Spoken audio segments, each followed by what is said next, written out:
All right, they keep asking, who did Abdul Razak Ali Artan know, and was he in contact with them, namely ISIS, right before the attacks in Ohio? We'll never know. He's dead. But President-elect Donald Trump is arguing that the attacker should not have been here in the very first place, tweeting the following: ISIS is taking credit for the terrible attack at Ohio State University by a Somali refugee who should not have been in our country. Lieutenant Colonel Tony Shaffer joins us right now. Served this country very honorably in the U.S. Army. Good to have you, sir. What do you make of this? Now, it's called and heightened the need, Donald Trump says, and others, for more vigorous vetting. What do we do? I mean, if not to target all Muslims, those from Somalia, those that have visited Somalia, Pakistan, what?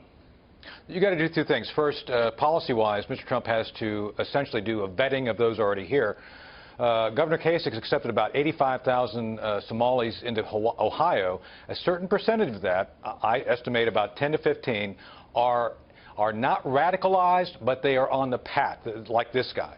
And, Neil, let's be clear on this. They start very early. It's almost like a grooming process where 10, 11 years old, they start getting indoctrinated into this. And this guy even cited Anwar al-Awlaki as one of the influences which brought him to the level he did. Secondly, then, because ISIS looks for these sorts of folks, they have you or I could go online and get trained to be a jihadi. I mean, that's how, ISIS has used this. You actually have a training manual online to do this now. That should be an indicator of anybody who goes and checks that out. I mean, it is what it is. But what if you're just driven to the fanaticism of it? In other words, ISIS now claiming credit for this after the fact. The guy's dead. There's no way to refute that. But certainly inspiring malcontents in the United States, of which this guy's just one. Right. Well, this is a method. This is an effective method. Neil, this has happened multiple times. As an intelligence officer, you look for patterns. There's a pattern here. This has happened in Minneapolis. This has happened in California. This has happened in Canada. The Canadians have a problem with this right now. We need to be looking at the northern border as well. So what do? You screen their online activity? What? Well, this goes to my next point. Just don't bring them here to begin with if they look like they're on that path. This goes to the deeper look. Neil, one of the things... He was here a few years ago. I'm sorry, Colonel, but he was here a few years ago, and then nothing would have telegraphed this. Nothing, but again, you need to look at where these people come from and where they're going. They're predisposed to a certain extent to have this belief.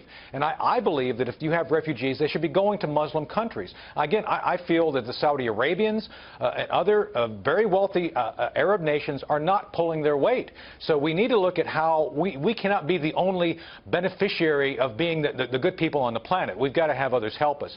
And so I think we have to do that. And then again, going to the deep vetting thing, Neil, I would argue that there was something in this guy's background that may have tipped someone that maybe it's not a good idea that you bring him in. Again, criminal activity sometimes starts as early as 10, 11 years old, and so you need to look at that very seriously, because that telegraphs the fact that they're going to be susceptible to wrongdoing, and again, this guy clearly was up to wrongdoing. So I think we have to go both ways on this. Well, that's a mess. If you have to start policing people who've already been vetted years ago and are here, and then you have to follow up with I think you got to look at doing it. You got to look at something like that. All right, Colonel, thank you very much. Thank you for your service as well. Thank you, sir.